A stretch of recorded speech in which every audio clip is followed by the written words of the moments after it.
வந்து சேரும் அந்த நாளும் வெகு தூரம் இல்லையோ.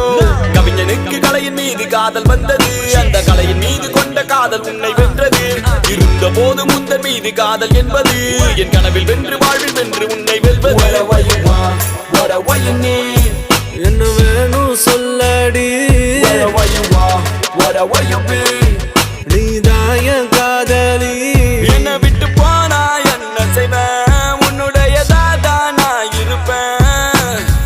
ஒரு முறை என் கண்ணை பார்த்து சொன்னா போதும். என்ன நடந்தாலும் பெண்ணே உன்னை விட மாட்டேன். நீ என்ன மறந்தாலும் என் மனசுல நீதான் நினைவிருப்ப. அடி என்ன நடந்தாலும்